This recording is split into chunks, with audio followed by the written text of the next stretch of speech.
Dan hey, kembali lagi di Cinema Mania.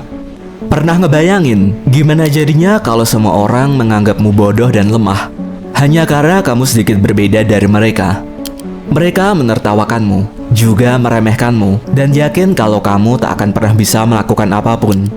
Tapi suatu hari orang yang paling kamu sayangi menjadi korban dari seorang pembunuh berantai yang paling kejam. Namun saat kamu minta bantuan, polisi justru meragukan ceritamu. Orang-orang di sekitarmu pun juga tak ada yang peduli. Sekarang kamu sadar bahwa satu-satunya orang yang bisa menemukan adikmu adalah dirimu sendiri. Seperti yang dialami seorang wanita dalam film thriller Korea yang akan kita bahas kali ini, yang berjudul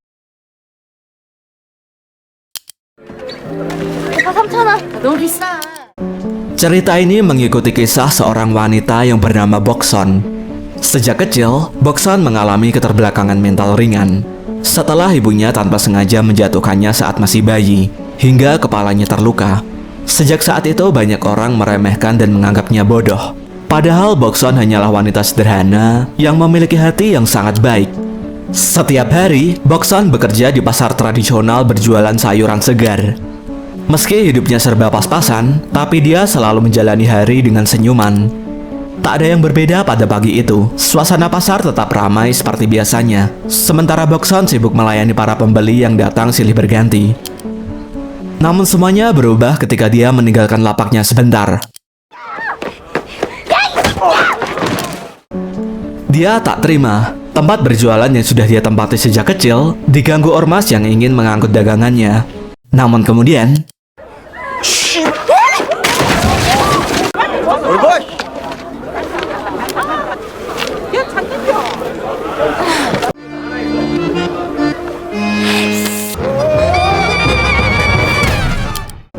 sore harinya, dia terlihat begitu bahagia saat menjemput adiknya yang baru pulang sekolah.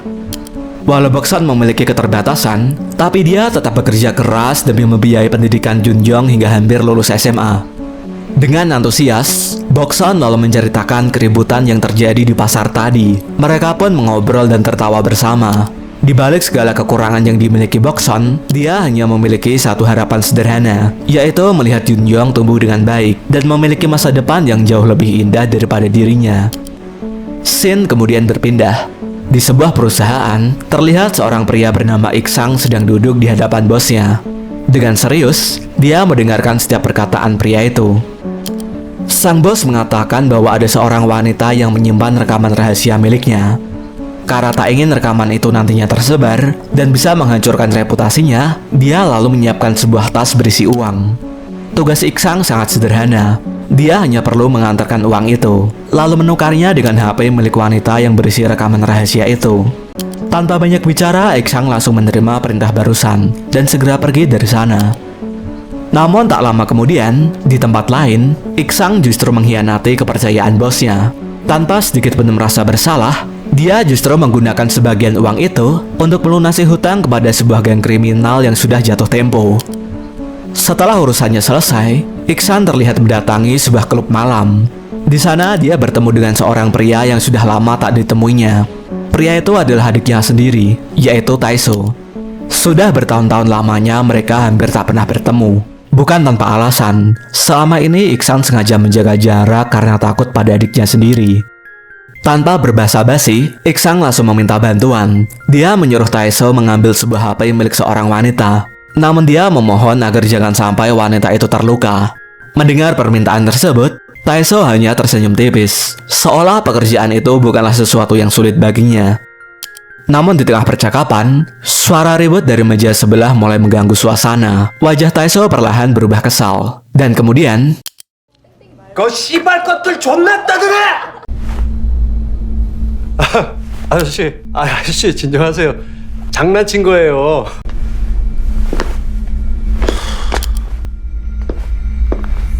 진정하시고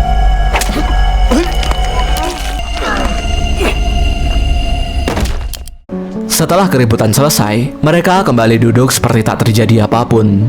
Namun kali ini raut wajah Iksang justru dipenuhi ketakutan. Melihat adiknya bertindak tanpa sedikit pun rasa ragu, dia kembali teringat alasan mengapa selama ini memilih menjauh. Scene kemudian berpindah ke masa lalu. Saat masih kecil, Iksang sering menjadi korban kekerasan ayahnya sendiri. Dia dipukuli hingga babak belur, bahkan berkali-kali dikurung di dalam gudang sebagai hukuman. Di saat-saat seperti itulah Taeso selalu datang menghampirinya. Dengan wajah polos dia mengajak kakaknya bermain, seolah tak terjadi apa-apa. Namun Iksang yang dipenuhi rasa sakit hanya mengusirnya. Suatu hari, Iksang melihat pemandangan yang membuatnya membeku. Ayah mereka terlihat dalam keadaan terluka parah dan ketakutan, dan pelakunya adalah Taeso. Sejak hari itulah, Iksang memutuskan untuk menjauh dari adiknya. Bukan karena dia tak bersyukur penderitaannya telah berakhir, tapi karena dia sadar ada sesuatu yang sangat berbahaya di dalam diri Taeso. Dia bukan hanya seorang pria yang pandai berkelahi, melainkan seorang psikopat yang tak memiliki rasa takut dan perasaan sama sekali. Scene kemudian berpindah. Di sore itu terlihat seorang wanita sedang menggedor-gedor pintu sebuah rumah kontrakan. Wanita itu lalu memberi peringatan agar kakaknya segera membayar uang sewa yang telah jatuh tempo. Tanpa sepatah kata pun, bocah itu hanya mengangguk saja, seolah mengerti dengan maksudnya. Bocah itu bernama Nari. Dia lalu masuk kembali ke dalam rumah dan menyampaikan pesan tadi kepada kakaknya sambil melanjutkan makan. Namun sang kakak hanya tersenyum santai dan berkata agar tak perlu khawatir, karena sebentar lagi mereka akan menjadi kaya raya. Tak lama kemudian seseorang datang menghampiri rumah itu. Rupanya itu adalah Taeso. Yonhye menyambutnya di depan pintu dengan tatapan bingung. Taeso lalu menyuruh untuk memberikan HP-nya, namun Yonhye menolak karena Taeso tak membawa uang yang telah disepakati.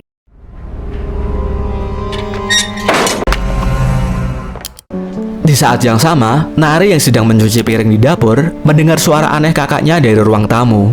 Dengan langkah perlahan, dia lalu mencoba memeriksanya.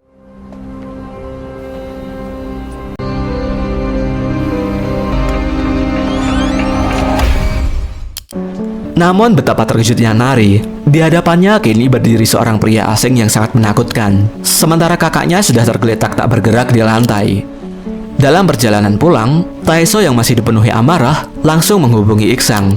Rupanya dia mengetahui bahwa kakaknya telah membawa kabur uang yang seharusnya digunakan untuk menebus rekaman rahasia yang tersimpan di HP milik Yonhye.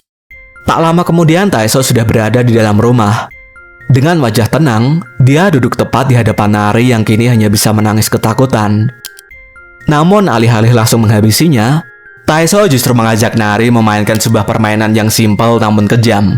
Aturannya sangat sederhana. Nari diperbolehkan melarikan diri dan bersembunyi dimanapun yang dia inginkan. Namun begitu minuman di gelas Taeso habis, dia akan mulai memburu Nari. Dan jika selama pelarian itu Nari meminta bantuan kepada siapapun, maka orang itu juga akan dia habisi. Dengan tubuh gemetar, Nari hanya mampu mengangguk saja, seolah tak punya pilihan. Begitu Taeso menuangkan minuman ke gelas pertamanya, Nari langsung berlari sekejang mungkin keluar dari rumah, tanpa berani menoleh ke belakang. Di tengah malam yang gelap gulita, Nari terus berlari seorang diri menembus hutan. Dia tak tahu harus pergi kemana. Yang ada dalam pikirannya sekarang hanya satu, kabur sejauh mungkin dari pria mengerikan itu. Sementara di tempat lain, Bokson tampak sedang bertengkar dengan Junyoung. Pertengkaran mereka bermula karena Bokson ingin ikut tinggal bersama adiknya di asrama. Rupanya Junyoung yang sebentar lagi akan lulus SMA telah diterima di salah satu kampus terbaik. Karena itulah dia harus tinggal di asrama. Walau Junyoung sudah berkali-kali menjelaskan, namun Bokson tetap tak mengerti. Dia terus memaksa ikut karena tak ingin berpisah dengan satu-satunya keluarga yang dia miliki.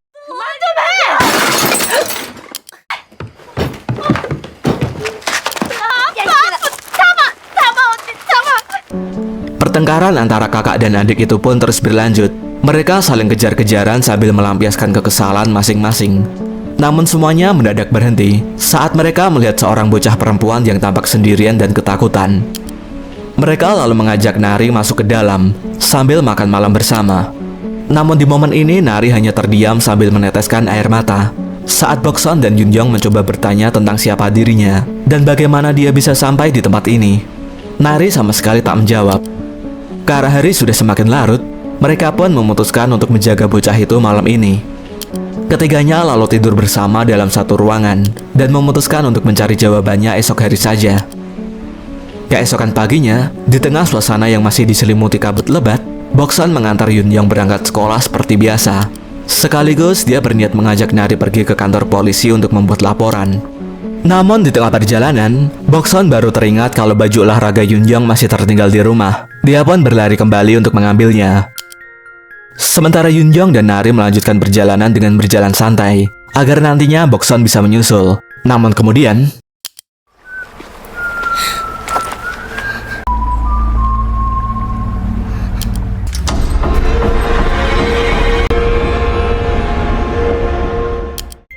tak lama kemudian, Bokson yang mencoba menyusul melihat tas milik Yunjong yang terjatuh di jalanan. Seketika perasaannya langsung tak enak. Dia segera berlari sekencang mungkin mencari keberadaan adiknya. Namun kemudian,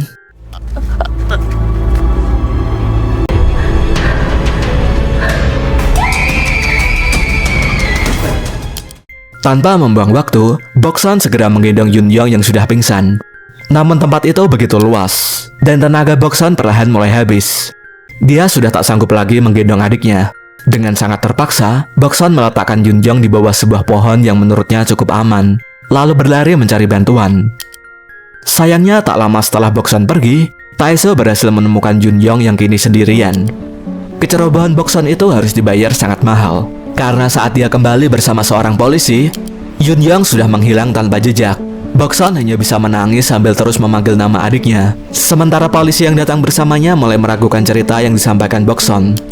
Saat polisi itu meminta ciri-ciri pria yang menculik Yunjong, Bokson justru tak mampu menjelaskannya dengan rinci. Sambil menangis, dia hanya berkata kalau pria itu sangat tinggi dan tampan saja. Mendengar jawaban barusan, polisi itu tak bisa berbuat banyak. Laporannya dianggap tak cukup jelas, lalu dia pun pergi meninggalkan Bokson yang masih terus mencari adiknya seorang diri. Sementara itu di tempat lain, Iksang kembali menemui sebuah geng kriminal untuk menyewa seorang pembunuh bayaran. Rupanya setelah bertemu kembali dengan Taeso kemarin, rasa takut yang selama ini dia pendam justru semakin besar. Dia merasa satu-satunya cara agar bisa hidup tenang adalah dengan menghabisi adiknya sendiri. Tak lama kemudian, Iksang bersama pembunuh bayaran yang disewanya tiba di depan rumah Taeso. Rumah yang selama ini menyimpan trauma masa kecilnya. Sambil menikmati sarapan untuk mengisi tenaga, Iksang menjelaskan rencananya sambil memberi instruksi kepada pria itu. Tak lama kemudian, Taeso akhirnya pulang. Begitu masuk ke dalam rumah, dia melihat Iksang sudah menunggunya. Dengan nada dingin namun penasaran, Iksang langsung bertanya apa yang terjadi pada Yunhee dan di mana HP miliknya. Tanpa sedikit pun rasa bersalah, Taeso menjawab bahwa dia sudah membunuh Yunhee, namun dia tak menemukan HP yang mereka cari. Mendengar jawaban barusan, Iksang langsung meluapkan emosinya. Dia mengamuk sambil menghancurkan perabotan rumah. Bukan karena Yunhee telah dibunuh, melainkan karena Taeso gagal mendapatkan HP yang sangat penting baginya. Di tengah keributan itu, pembunuh bayaran yang disewa Iksang akhirnya muncul dan langsung menyerang Taeso. Dan kemudian,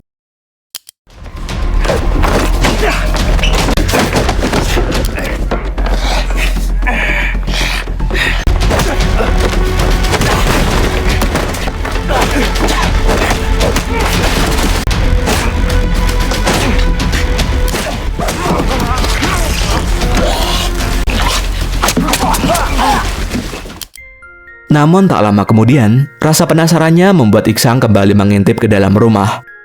Dan betapa terkejutnya dia, keadaan justru telah berbalik. Taeso berhasil mengalahkan pembunuh bayaran itu, hingga tak lagi mampu melawan. Melihat kejadian itu, Iksang langsung panik, dan berlari menuju mobilnya. Dia buru-buru mencoba menyalakan mesin. Namun sialnya, mobil itu justru mogok di saat yang paling tak tepat. Dengan wajah panik, Iksang keluar dan membuka bagasi mobil untuk mencari senjata. Tiba-tiba Taeso sudah berdiri di belakangnya dan langsung menangkis serangan Iksang dengan santai. Namun anehnya dia sama sekali tak berniat untuk membunuh kakaknya.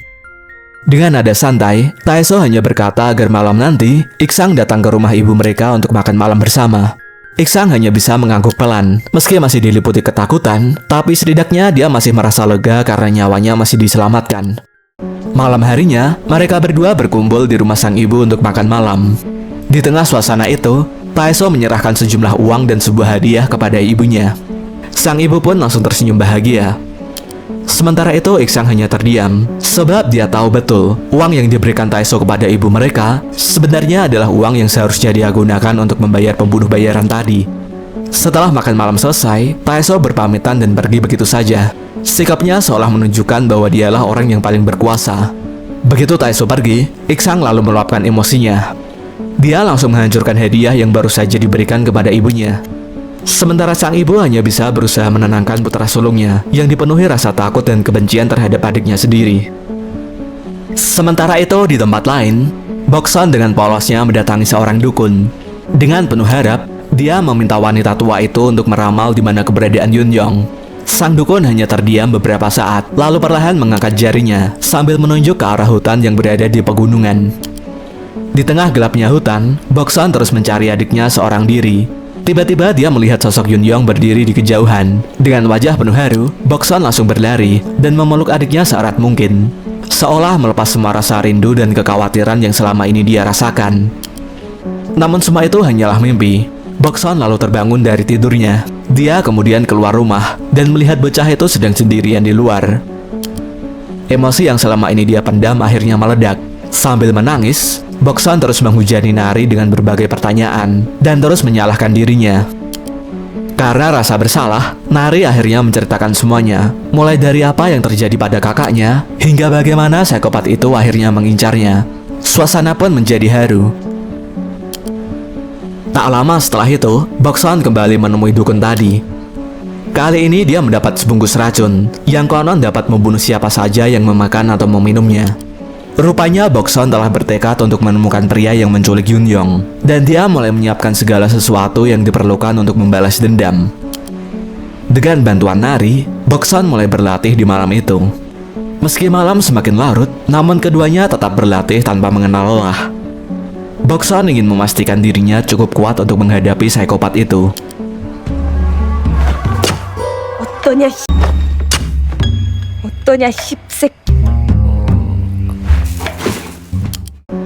Sementara di tempat lain, tanpa sepengetahuan Bokson, Taeso ternyata telah menghabisi Yunjong dengan begitu kejamnya. Taeso memasukkan jasad Yunjong ke dalam tungku pembakaran.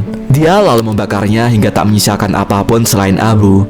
Setelah itu, abu tersebut dia gunakan untuk membuat sebuah tembikar, seperti tembikar lainnya yang dia pajang di sebuah rak besar, yang sama-sama juga menyimpan rahasia mengerikan. Keesokan harinya, meski hari masih sangat pagi, namun Bokson dan Nari sudah meninggalkan rumah. Tekad mereka sudah bulat. Mereka harus menemukan rumah Taeso dan menyelamatkan Yunjong sebelum terlambat. Dengan penuh semangat, perjalanan mereka pun dimulai. Mereka menyusuri pinggiran sungai, lalu terus berjalan hingga memasuki hutan yang lebat. Namun semakin jauh melangkah, Bokson mulai kelelahan. Dia baru menyadari kalau Nari yang menunjukkan jalan sebenarnya juga tak mengetahui secara pasti di mana rumah psikopat yang telah menculik Yunjong berada. Keduanya pun mulai saling bertengkar dan saling menyalahkan. Karena kecewa, Bokson tanpa sadar melampiaskan emosinya kepada Nari hingga membuat bocah itu menangis. Dia lupa bahwa Nari hanyalah seorang bocah berusia 10 tahun saja. Tak lama kemudian, Bokson menyadari kesalahannya. Dia segera meminta maaf karena telah melakukan dan mengatakan hal-hal yang menyakiti hati Nari. Bocah itu pun juga ikut meminta maaf karena tak bisa mengingat lokasinya. Keduanya akhirnya saling berbaikan dan perjalanan mereka kembali berlanjut. Perpaduan antara seorang wanita polos yang sedikit lambat dalam berpikir dan seorang bocah berusia 10 tahun ini memang terlihat konyol, namun mereka sama-sama telah bertekad untuk tak menyerah. Sementara itu, Taeso justru sedang berada di dalam rumah Bokson. Rupanya dia datang untuk mencari buruan utamanya, yaitu Nari. Tak lama setelah kembali berjalan, Nari tiba-tiba menunjuk sebuah rumah yang berdiri di tengah hutan. Entah bagaimana caranya, namun sepertinya keberuntungan sedang berpihak kepada mereka. Tanpa membuang waktu, Bokson langsung mendekat dan memeriksanya. Dia lalu nekat masuk melalui jendela yang sengaja dia buka.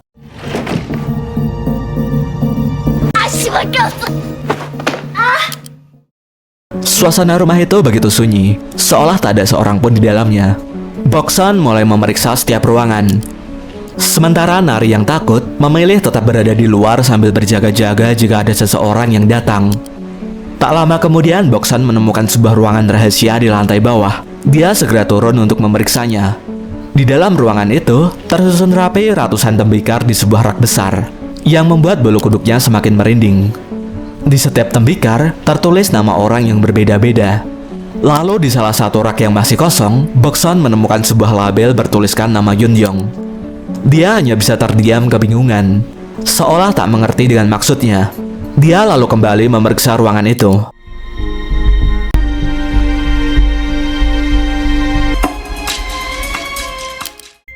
Sementara di luar, Nari lalu melihat sebuah mobil yang mulai mendekati rumah. Dia langsung berlari menuju jendela sambil berteriak memperingatkan Bokson agar segera pergi sebelum psikopat itu datang. Mendengar teriakan barusan, Bokson segera pergi dari sana. Di detik-detik terakhir, dia masih sempat menuangkan racun pemberian dukun kemarin ke dalam salah satu botol minuman yang ada di kulkas.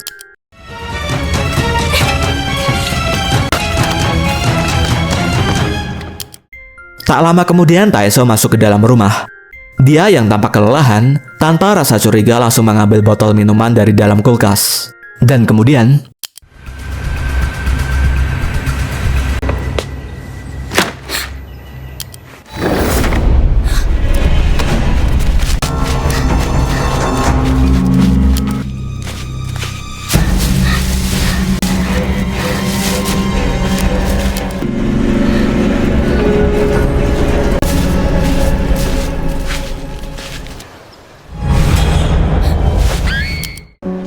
dengan tubuh gemetar, Nari memohon agar dirinya tak dibunuh.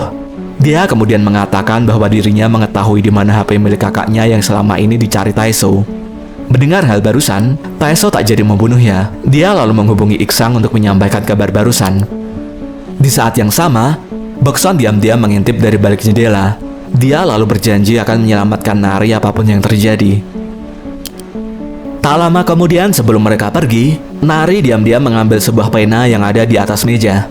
Saat mobil mulai melaju, Bokson terus mengikuti dari belakang. Dia lalu menemukan secari kertas yang sengaja dijatuhkan oleh Nari. Di atasnya tertulis sebuah alamat. Tanpa pikir panjang, Bokson langsung berlari sekencang mungkin menuju alamat itu. Di dalam mobil, Nari hanya bisa duduk ketakutan. Tepat di sampingnya, Taeso mengemudi dengan wajah datar, yang justru terlihat semakin menyeramkan. Dengan nada dingin namun mengancam, Taeso lalu mengancam bahwa jika Nari berbohong soal keberadaan HP itu, maka dia tak akan ragu untuk membunuhnya. Tak lama kemudian mereka tiba di sebuah pusat perbelanjaan di tengah kota. Agar tak menarik perhatian, Taeso sengaja menggenggam tangan Nari dengan erat sambil berjalan santai. Ternyata Nari tak berbohong. HP yang selama ini dicari Taeso memang benar-benar tersimpan di sana. Sementara itu tak lama kemudian, Bokson akhirnya tiba di lokasi. Dia segera membayar dan turun dari taksi. Dengan polosnya, Bokson mulai bertanya kepada setiap orang yang lewat apakah mereka melihat Nari. Namun lucunya dia bahkan tak menjelaskan ciri-ciri Nari dengan jelas, sehingga orang-orang yang lewat hanya kebingungan mendengar pertanyaannya. Di sisi lain, Taeso yang tampak puas segera menemui Iksang untuk menyerahkan HP itu. Di momen ini, Taeso kembali mengajak kakaknya makan malam bersama di rumah ibu mereka untuk merayakan keberhasilan ini. Namun respon Iksang justru sangat dingin. Dia menolak ajakan itu dengan alasan ingin segera menyerahkan HP itu kepada bosnya. Penolakan itu langsung membuat Taeso merasa kesal. Dan kemudian, 내가 지금 형한테 구걸하는 거야? 묻잖아.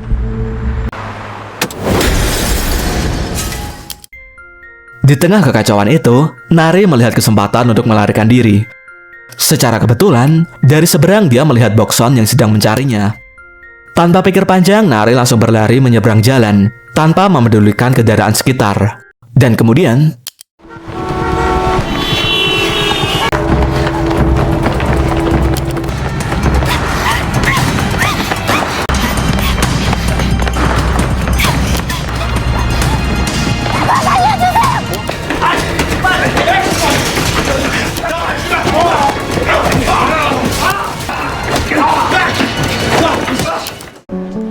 di saat yang sama, karena penasaran dengan isi HP itu, Iksang akhirnya memutuskan untuk membukanya. Di dalam rekaman itu, dia melihat bosnya yang sedang menganiaya Yonhee. Pria itu berkali-kali menampar Yonhee, hingga membuat wanita itu terjatuh dan tak lagi mampu melawan.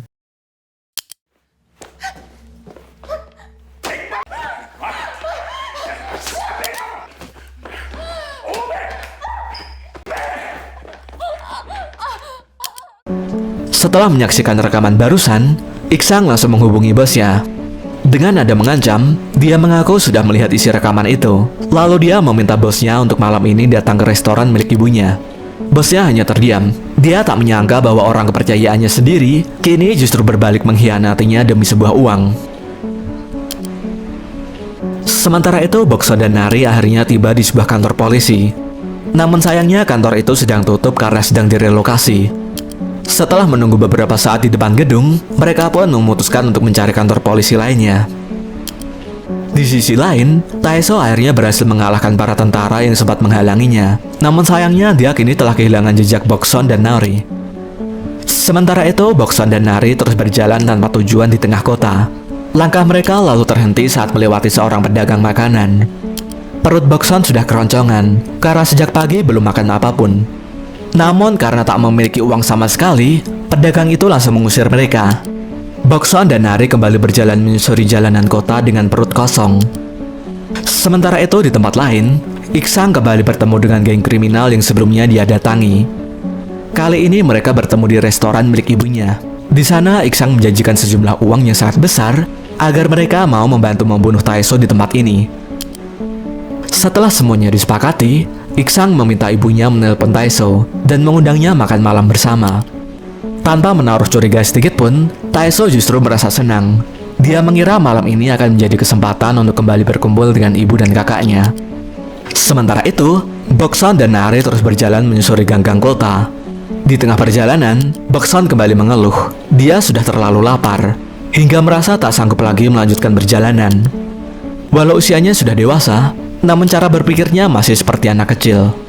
Melihat itu, Nari meminta Bokson menunggu sebentar. Dia lalu berlari meninggalkannya. Rupanya Nari pergi untuk mencari makanan.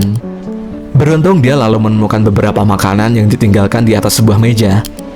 Dengan tersenyum lebar, Nari segera mengambilnya, lalu berlari sekencang mungkin kembali menuju tempat Bokson menunggu.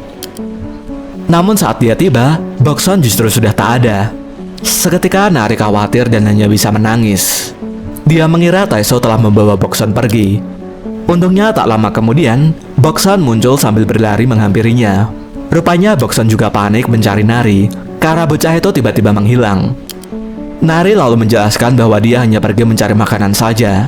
Keduanya pun sama-sama merasa lega. Mereka langsung berpelukan, seolah tak ada lagi yang mampu memisahkan mereka. Setelah itu mereka menikmati makanan yang dibawa Nari. Keduanya makan dengan lahap. Maklum saja, sebab sejak kemarin mereka belum sempat mengisi perut. Sementara itu di tempat lain, Iksang bersama para anggota geng kriminal mulai menyusun rencana untuk menghabisi Taeso. Setelah semuanya siap, mereka hanya tinggal menunggu kedatangan pria itu. Setelah selesai makan, Bokson dan Nari kembali melanjutkan perjalanan. Mereka berjalan santai di pinggir jalan. Tanpa mereka sadari, di seberang jalan Taeso sedang berdiri mengawasi setiap gerakan mereka. Dan kemudian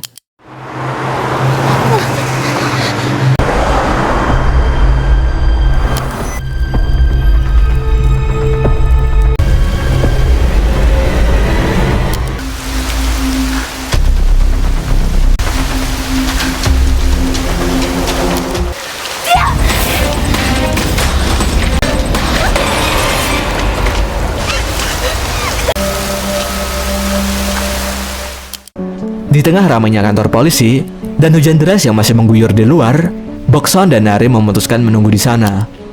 Tak lama kemudian, karena kelelahan, keduanya pun tanpa sadar tertidur. Saat Bokson pergi ke toilet, tanpa seorang pun menyadarinya, Taeso sudah duduk tepat di samping Nari yang masih tertidur pulas. Tak lama kemudian Bokson kembali. Namun seketika dia panik, Nari sudah menghilang. Dengan cemas, Bokson langsung bertanya kepada polisi yang berjaga. Bukannya membantu pencari, salah seorang polisi justru hanya menyerahkan secari kertas berisi sebuah alamat. Rupanya mereka mengira Taeso adalah paman Nari. Karena itulah mereka membiarkan pria itu membawa Nari pergi tanpa rasa curiga sedikit pun, dan hanya meninggalkan kertas itu saja. Sementara itu di tempat lain, Taeso akhirnya datang juga ke restoran. Reuni kecil antara keluarga yang sudah lama tak bertemu akhirnya terjadi. Di tengah makan malam itu, Taeso sempat menyinggung perlakuan sang ibu kepadanya semasa kecil. Dulu dia sering dituduh sebagai pencuri uang ibunya, padahal semua itu adalah ulah Iksang. Suasana pun seketika menjadi canggung. Sang ibu dan Iksang hanya berpura-pura lupa sambil berusaha mengalihkan topik pembicaraan. Rupanya Taeso bukanlah anak kandung, melainkan hanyalah anak pungut. Tak heran jika selama ini sang ibu selalu memperlakukannya dengan berbeda dibandingkan Iksang. Di momen ini, Taeso rupanya menyadari kalau dirinya sedang dijebak, dan kemudian 내 뒤에 놈들 니들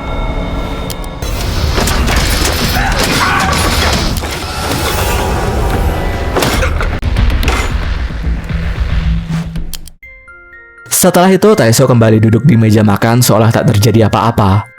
Pemandangan itu membuat sang ibu dan Iksang hanya bisa terdiam ketakutan.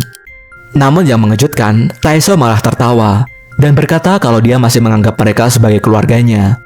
Namun kemudian, 누가 할 일을 빨리 하냐고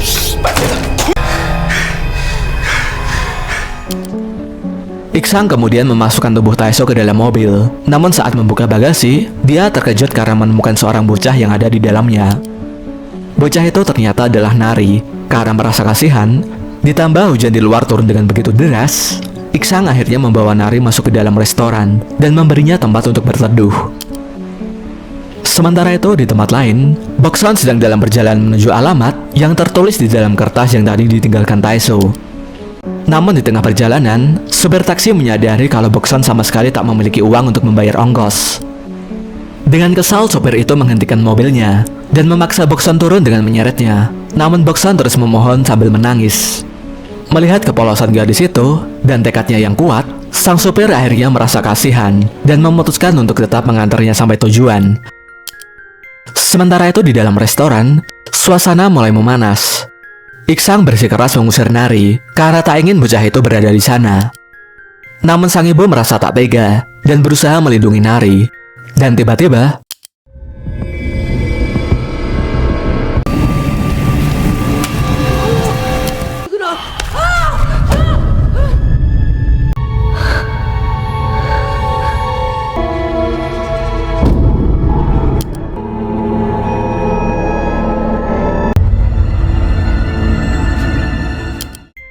sementara itu Bokson akhirnya tiba di sekitar lokasi. Dengan perasaan cemas, dia segera berlari menuju restoran. Dan kemudian,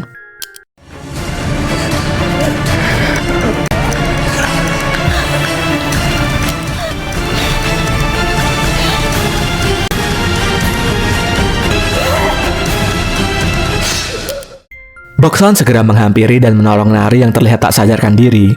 Dengan dipenuhi amarah dan rasa kehilangan, Bokson kembali menyerang Taeso yang perlahan mulai bangkit. Dan kemudian,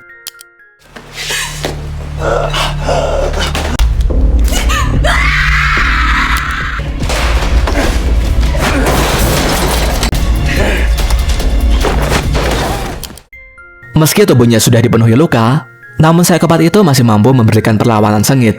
Bahkan dia berhasil menyudutkan dan melukai Bokson. Pertarungan hidup dan mati pun tak bisa dihindari. Seorang psikopat yang kejam melawan wanita sederhana yang dianggap lemah dan bodoh. Namun pada akhirnya tekad dan cinta Bokson kepada adiknya memberinya kekuatan untuk terus berdiri.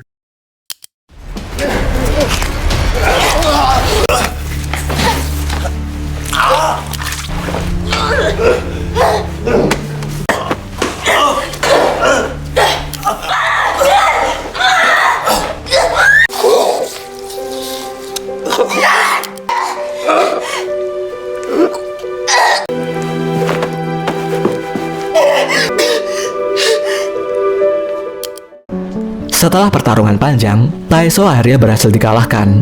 Bokson lalu menghampiri Nari. Dengan air mata yang terus mengalir, Bokson memeluk erat bocah itu, seolah tak ingin kehilangan orang yang berharga lagi. Beberapa saat kemudian, Nari perlahan membuka matanya. Momen itu pun berubah menjadi begitu mengharukan. Meski baru saling mengenal dalam waktu singkat, hubungan Bokson dan Nari kini terasa seperti keluarga yang tak akan pernah terpisahkan. Di tengah suasana itu, tiba-tiba bos Iksang datang. Dia tampak kebingungan melihat restoran yang sudah porak-poranda, dan beberapa mayat tergeletak di dalamnya. Dengan cerdik dia memilih tetap di luar, agar tak meninggalkan sidik jari di lokasi kejadian. Dia lalu menyuruh Bokson untuk mengambilkan HP yang berada di dekat jasad Iksang. Dengan polos dan tanpa rasa curiga, Bokson menuruti permintaannya, lalu menyerahkan HP itu kepadanya. Setelah berhasil mendapatkan apa yang diinginkannya, Pria itu segera pergi sebelum ada orang lain yang melihatnya. Dan itulah akhir dari kisah ini. Pada akhirnya Taeso berhasil menerima balasan atas semua kejahatan yang telah dia lakukan. Dan Bokson berhasil menuntaskan dendamnya. Meski luka karena kehilangan Junjong tak akan pernah benar-benar sembuh, tapi setidaknya kini dia tak lagi sendirian, karena masih ada Nari yang akan selalu menemaninya. Jangan lupa like, share, dan subscribe biar kalian tak ketinggalan kisah-kisah seru lainnya. Terima kasih, dan sampai jumpa.